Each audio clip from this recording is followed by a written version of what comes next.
Bayangkan suatu pagi, udara dingin menampar kulitmu, dan dunia yang kamu kenal menghilang dalam sekejap.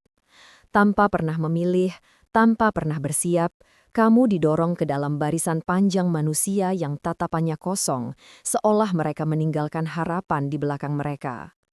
Kamu mendengar derap sepatu para penjaga, keras dan teratur, bagaikan dentuman palu yang memaku nasibmu di tanah. Dan di antara hiruk-pikuk itu, hanya satu kalimat yang terus bergema dalam kepalamu.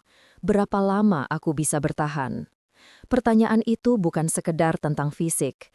Ini tentang bagaimana mentalmu dipaksa berperang menghadapi rasa takut, kelaparan, dan ketidakpastian tanpa akhir.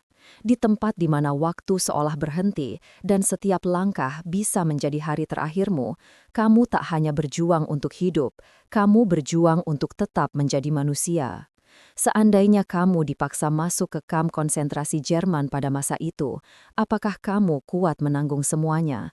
Atau justru perlahan hancur, sedikit demi sedikit?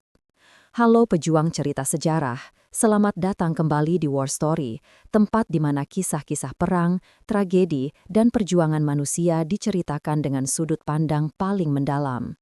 Semoga kamu yang menonton dalam keadaan sehat, kuat, dan selalu dilindungi Tuhan Yang Maha Esa.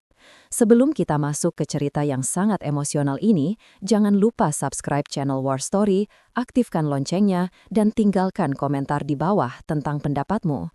Apakah aku bisa bertahan di kamp konsentrasi? Yuk kita mulai perjalanan menggetarkan ini. Kamu berdiri di depan gerbang besi besar bertuliskan Arbeit macht frei. Tulisan itu seperti ironi yang menusuk hati. Kerja membuatmu bebas, padahal kamu sebenarnya baru saja kehilangan semua kebebasanmu. Di belakangmu, suara kereta menghilang, meninggalkan gema perjalanan yang menghapus masa lalumu. Di depanmu, para penjaga berdiri dengan ekspresi datar. Mereka tidak melihatmu sebagai manusia, mereka melihatmu sebagai angka, sebagai beban, sebagai sesuatu yang harus dijinakkan. Ketika kamu melangkah masuk, bau asap tipis, debu, dan logam berkarat menyambutmu. Semua terasa asing, dingin, dan mengintai. Sejenak kamu bertanya, apakah ada harapan di sini? Tapi pertanyaan itu pun seperti hilang, larut dalam udara kelabu yang mengambang tanpa arah. Barisan tahanan bergerak pelan. Ada wajah-wajah pucat, ada mata yang kosong, ada pula yang tampak seperti berjalan tanpa jiwa. Begitu kamu memasuki barisan itu, kamu mulai sadar bahwa tempat ini tidak hanya merenggut tubuh, tetapi juga perlahan menggerogoti harapan. Kamu melihat seorang pria tua mencoba tersenyum lemah padamu, seolah ingin mengatakan kamu tidak sendirian. Tapi, bahkan senyum itu pudar saat seorang penjaga membentaknya karena bergerak terlalu lambat. Inilah dunia barumu, tempat di mana waktu tak lagi diukur oleh hari, melainkan oleh perintah, teriakan, dan ketakutan yang terus melekat seperti bayangan. Begitu memasuki ruangan pemeriksaan, kamu dipaksa melepas pakaian yang kamu kenakan. Bukan hanya pakaian, tapi simbol kehidupan lamamu. Kamu diberi nomor, bukan nama. Nomor itu dijahitkan pada seragam lusuh dan kasar, yang baunya menusuk. Saat penjaga mencatat identitasmu, kamu merasa seolah tubuhmu menghilang, diganti oleh tanda yang tak memiliki makna pribadi. Rambutmu dipotong habis, dingin logam gunting menyentuh kulit kepalamu, dan kamu menatap cermin kecil di dinding. Kamu hampir tidak mengenali sosok yang kembali menatapmu, dirimu yang dulu seakan terhapus. Para tahanan lain memandangmu dengan campuran iba dan kepasrahan.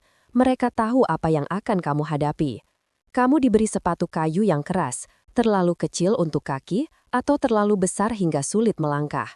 Semua itu bukan kebetulan, itu adalah cara halus namun kejam untuk membuatmu rapuh. Kamu mulai mengerti bahwa kamp ini bukan sekedar tempat fisik, ini adalah mesin yang dirancang untuk menghancurkan identitas, martabat, dan kemanusiaanmu, pelan tapi pasti.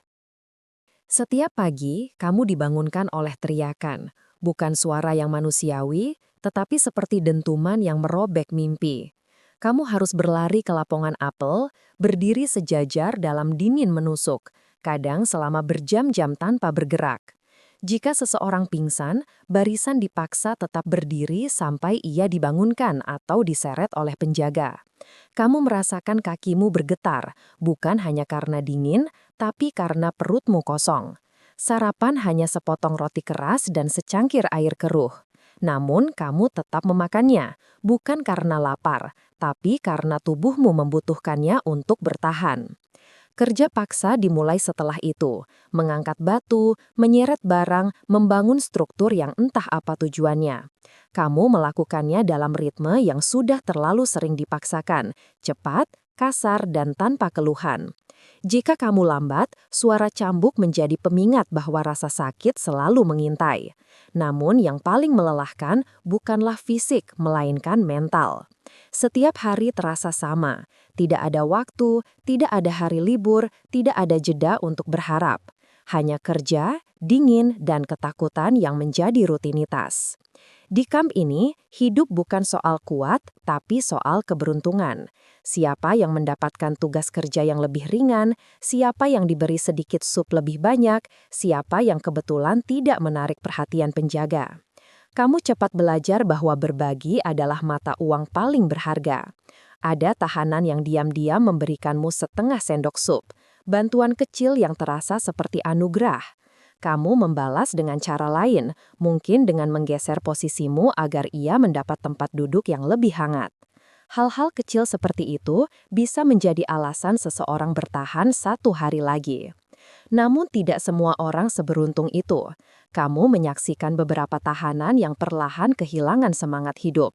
Mereka berhenti berbicara, berhenti berjuang, dan hanya menatap kosong ke arah pagar kawat berduri. Mereka disebut muselmanner, orang-orang yang sudah hampir menyerah sebelum tubuh mereka benar-benar berhenti. Kamu berjanji pada dirimu sendiri, aku tidak akan menjadi seperti itu. Tapi janji itu sulit dipertahankan ketika harapan semakin tipis. Suatu sore, saat matahari mulai tenggelam, kamu mendengar bisikan. Perang sudah berbalik arah, pasukan sekutu semakin dekat. Kata-kata itu menyebar cepat, seperti percikan api di malam gelap. Wajah-wajah yang biasanya pucat mulai menampilkan sedikit warna. Kamu tidak berani berharap terlalu jauh, tapi bisikan itu cukup untuk membuatmu bertahan 1 hari lagi. Kamu mulai melihat bahwa bahkan dalam kegelapan paling pekat, manusia selalu mencari secercah cahaya. Malam itu, kamu menatap langit dari celah barak. Bulan tampak pucat, namun indah. Untuk pertama kalinya, kamu merasa bahwa mungkin, hanya mungkin, dunia di luar masih memikirkan kalian. Harapan kecil itu membuatmu tersenyum, meski hanya sekejap. Di tempat seperti ini, senyum sekecil apapun adalah bentuk pemberontakan. Suatu pagi, suara teriakan penjaga terdengar berbeda. Mereka gelisah, berlarian ke sana kemari. Kamu dan para tahanan lain saling memandang, tidak mengerti apa yang terjadi. Lalu, dari kejauhan, terdengar suara kendaraan yang tidak asing, pasukan pembebas. Penjaga mulai meninggalkan pos mereka, beberapa melarikan diri. Ketika gerbang kamp itu akhirnya terbuka, kamu merasa lututmu lemas, bukan karena kelelahan, tapi karena beban yang selama ini menekan jiwamu mendadak terangkat. Pasukan sekutu masuk dan menyatakan kalian bebas. Kata bebas terdengar asing namun hangat. Kamu melihat teman-temanmu menangis, berpelukan, saling memanggil nama yang telah lama mereka sembunyikan. Kamu menatap langit dan menarik napas dalam-dalam. Untuk pertama kalinya, udara rasanya hidup. Kamu berhasil bertahan. Meskipun dunia pernah mencabut segalanya darimu, kamu masih di sini. Kamu secara ajaib menang. Teman-teman, cerita ini bukan sekadar kisah sejarah. Ini adalah pengingat bahwa manusia bisa bertahan dalam keadaan paling kelam sekalipun. Selama ada harapan, sekecil apapun, jiwa kita tetap memiliki alasan untuk berjuang. Semoga kita semua dijauhkan dari kegelapan seperti itu dan selalu diberi kekuatan untuk menghadapi ujian apapun. Jika cerita ini menyentuh hatimu, jangan lupa subscribe, berikan komentar tentang bagian mana yang paling membuatmu terhanyut, dan share video ini agar semakin banyak orang belajar tentang pentingnya kemanusiaan. Sampai jumpa di cerita berikutnya. Tetap kuat, tetap baik, dan tetap manusia.